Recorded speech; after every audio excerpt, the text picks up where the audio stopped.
Thank you so much for your time. I'm going to be respectful. I know people usually at events really run out the door at once, so there's some key information, especially at the end, regarding a replacement levy that I definitely want to catch to, so I'm going to just slightly be flexible and responsive given the context, so bear with me.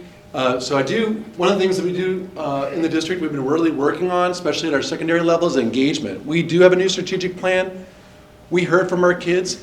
One of the top 5 things they said, engage me. Please, I'm bored.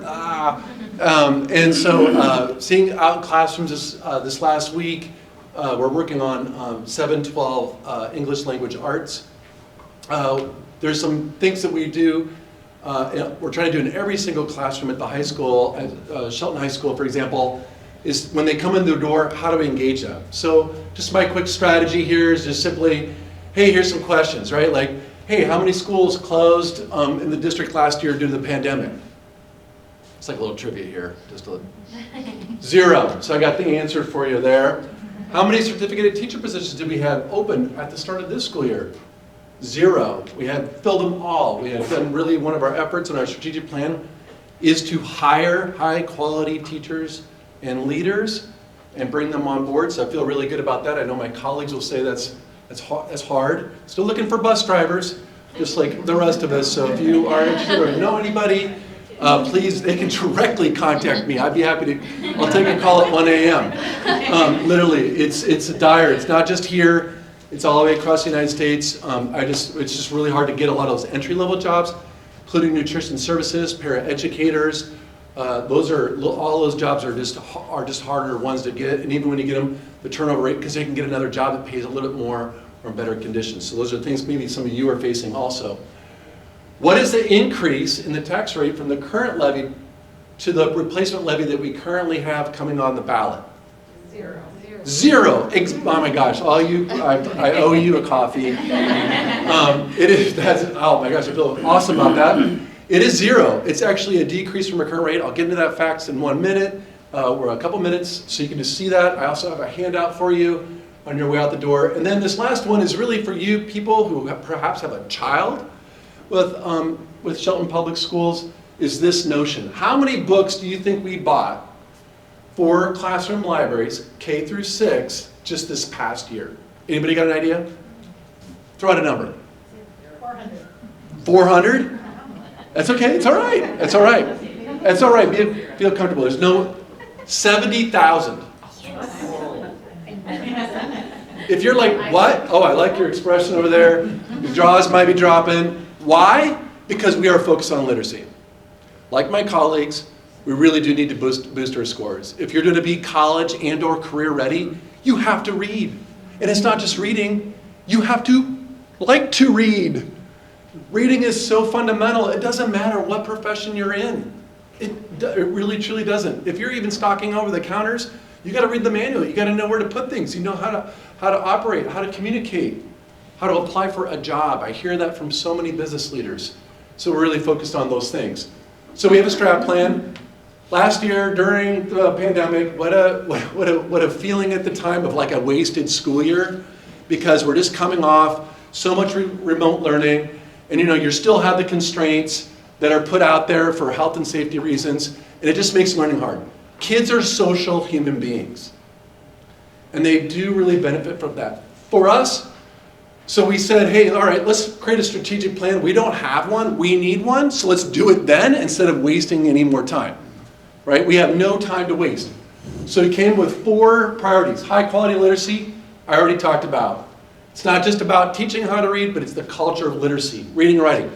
If you have, again, a student here, and in their younger grades, I bet they already have a book and they're carrying home and they're loving it. I invite any of you to come into any of our schools, check it out, because I got kids and teachers complaining they won't put the books down, Wyeth. And I'm like, well, we've had worse problems. Safe and welcoming environment. We heard from our students. We heard from the community. Hey, look, we really do need to support our students. We do have a number of students that have experienced trauma. We're at 70% free and reduced lunch, so there's a lot of kids that live in poverty.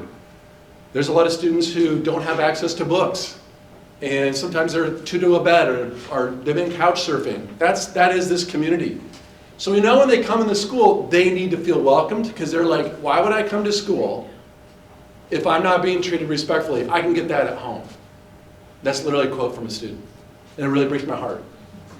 We also know that we are a very diverse district, so we want to make sure that we're cultural and linguistic, especially around providing translation and interpretation services so they can understand what's going on. I will be focusing on college and career readiness. We do continue to have our academies and then transitions. Again, one of the key things our students have told us, they said, hey, transitioning from 8th to 9th grade really is tough. It's like really not only an important part of the trajectory for me or my journey in education, but it really is confusing to me. I really am having a hard time navigating high school, even as a sophomore or junior, because I didn't get all those basic skills. We're working on that. And the last one, as I mentioned before, we want effective teachers and leaders. So we do that, and we're really moving forward to about early hiring. We used to hire in the summer. For any of you who do run businesses, you know there is a certain cycle to when to hire. For us, our recruitment starts next month. It used to be not until the summer. And so then we're waiting, we're hiring really late, and that's just moving us behind because we can't really get teachers to feel like they're prepared at the start of the school year. And so that's something that we've been working on. So for the Shelton School District, how many people are, if you could just raise a hand, how many are familiar with the Shelton Academies at SHS? Raise your hand high. Great, so I have an educated group. I just want to highlight some of our work here. It's going extremely well for us. We're right now kind of just keep revising, kind of little nudging, little changes here and there. That's natural part of any high school, right? Your master's schedule, the courses you offer or don't offer, are really contingent of not only about what are the graduation requirements, what are the skills and experiences students need to do if they are graduate and they go right into industry, and then the other part of that is for us to think about what do the students want to do. So that's your little triangle you got to work on. It's always a little tough to manage all of that because you also have to have highly skilled teachers who can teach in these sometimes specialty areas. So these are them. We still have the Med Academy, our health and sciences, award-winning pathway right here in the Shelton School District, and then natural resources. I don't need to tell you why we would want to continue to support that. Okay, business and finance, which is our one particular academy with many pathways. We're going to have some struggles having and operating this many pathways, folks. We can't offer everything for everyone. That's my little bit of a tough love moment here, is we can't do everything all the time because we actually don't have enough, can't run enough courses. And so that's some of our work right now. We're working on business and finance. It'll probably take probably into next fall, so a little less than a year to try to figure out what the right pathways. And really, honestly, it is going to be talking about with you, business leaders, and which we are doing now, and then also, of course, with our students. Okay. A lot of great ideas, a lot of good things. We just have to figure out which are the right ones, the right mix. Again, working within that triangle of what's the right balance, knowing they have graduation requirements, and then we want to make sure they're doing something, but then also they're getting the skills and experiences. Starting next year, I really want to thank the Chamber so much, Deidre, helping to force this. I know maybe some folks out there have a little input on this or will. But one of the things we learned, again, back to transitions was it's not enough to just have like a 3-day orientation over the summer between 8th and 9th grade. We also know, if anybody here had advisory in high school, what advisory really is. I didn't get my assignment done. Hey, what was that thing we got to get done? Yeah, let me scribble that. Let me get a lot of those things done for me so I can get my assignment in today. Instead, it is going to be now a 2-trimester course for all incoming freshmen. It is going to be quite wide-ranging so that we know that we explore not only the career content, but also about interacting with the community, both out there in the business community, and what it doesn't have is also inside school. How do I get my assignments? What do I do if I'm starting to fail my class? What do I do if I walk in the bathroom and someone's vaping? Literally. What do I do if I can't get a ride to school? Right? What are some of the careers and how do I know where I want to go and which academy I want to go into? What are shadow experiences versus internships? So we're going to cover that up front instead of trying to piece it together across their career. That's our key move next year. This group in particular, just wanted you to know that because this is where we're focused to get the kids ready, and so their awareness grows, but also that they can grow their independence. And again, that's something they've asked for. Now I got a couple minutes here.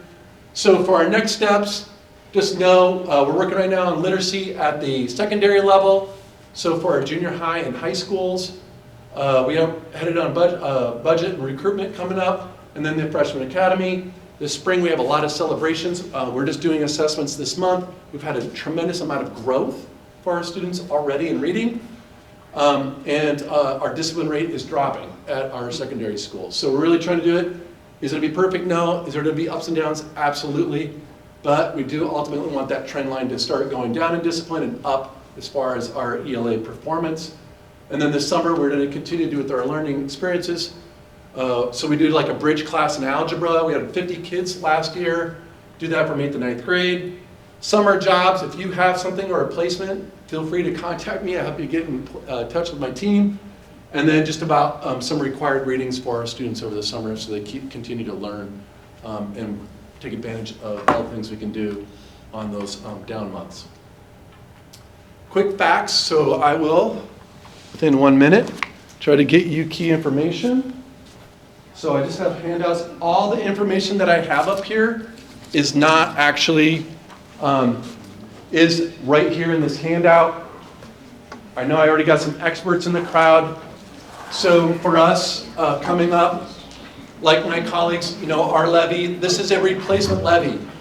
If there's one of the key things you could hear from me, this is a replacement levy. It is not a new levy. It is not adding a new sense of tax for some folks on your property. 2, if we don't pass it, we're going to miss out on $3 million a year from the state. That's a little bit different than other districts. So we don't get $3 million. We won't get $3 million from the state. I'd love to take their money. I kind of say that a little tongue-in-cheek, but I do like to take the money from the state if I can get it. I see my friends in the back here from the city. They understand what that means. Matching funds do matter. They do. And the last one is a little bit less. It's 11% of our budget. We have a $72 million budget here for the district. Our enrollment's about 4,400.